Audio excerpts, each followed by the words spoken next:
Welcome to Daily Focus. I hope that your day is off to a great start and that you are enjoying this summer weather.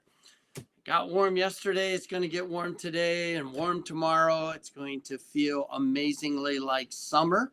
And I hope that nice heat loosens up the muscles and thrills your soul and warms your heart. I've entitled this morning's daily focus, God Desires Our Heart. And there's a phrase at the end here of Psalm 51 that is a verse that ought to remind us that God doesn't necessarily find his joy in our works.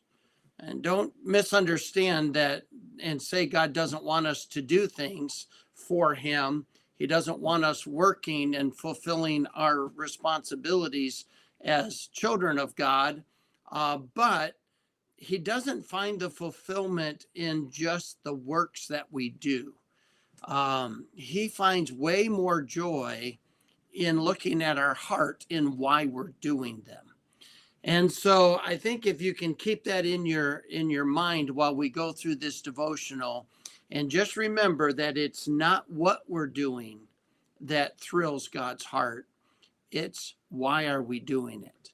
And so when we get to the very end of Psalm 51, David has confessed his sin. He's owned it. He's realized that it is his fault, his responsibility. He is pleading for the grace and mercy of God, a renewed fellowship with God. And he says in verse number 13, then will I teach transgressors their ways, or thy ways, and sinners shall be converted unto thee. In other words, I want to serve you.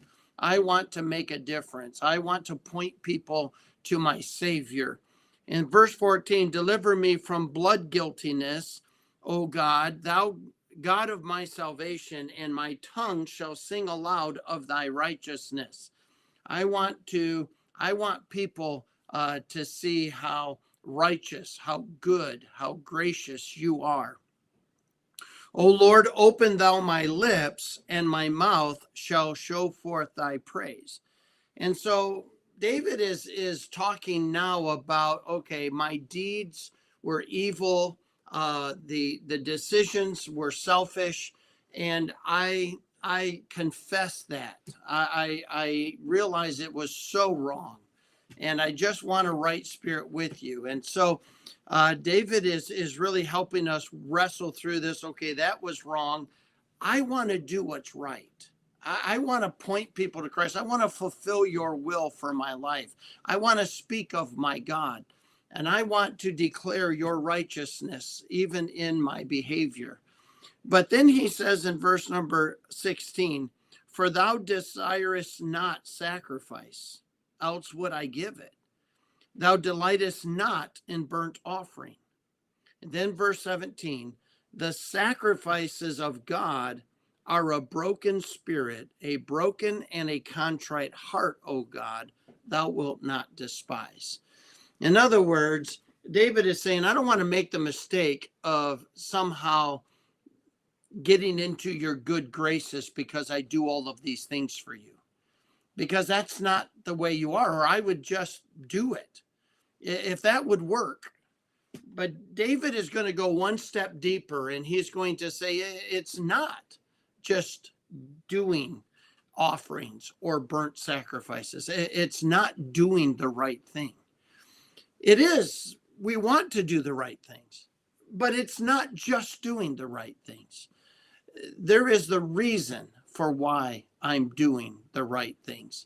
And that is that my heart truly breaks when I sin, when I'm selfish.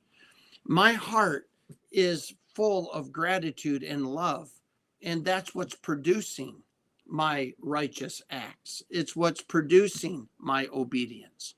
So I'm doing these things because I love God, because I am so grateful to God. And that is my motivator. And David is going to remind us that it's the heart that God is looking at. It's not just the activity. It's not just the behavior. We can do all the right things for all the wrong reasons, and man may give us praise and glory, but God is not impressed. And so David is saying, I don't want to just do the right things as opposed to doing the wrong things. I want you to see a heart that is broken over sin. I want you to see a heart that is serious about loving God and being grateful to God. So then he says, do good in thy good pleasure unto Zion. Build thou the walls of Jerusalem. Then shalt thou be pleased with the sacrifices of righteousness, with burnt offerings and whole burnt offerings. Then shall they offer bullocks upon thine altar. In other words, when we get serious about why we're doing what we're doing, and that we're communicating to God that our hearts are in tune with him, our hearts are full of love for him, then I start doing these works. I start doing what is right. I start doing what is commanded of me. And I stay away from the things that are off limits. And God sees that the reason why I don't want to sin is because it breaks my heart to sin against God. The reason why I want to do what is right is because it thrills my heart to demonstrate my love and gratitude to God.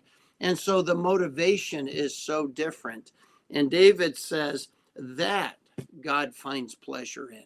That is where God finds joy, is realizing that we're not just doing something to check a box or to impress a person or to simply fulfill a duty. We're literally doing what we're doing because we love him with all of our heart, soul, mind, and strength. And we want him to know just how thankful we are to be called his children. So I hope that that's a motivator today, that we don't just do the right things, but that we're motivated out of love and gratitude that produces those right things. God bless you. I'll look forward to seeing you again tomorrow.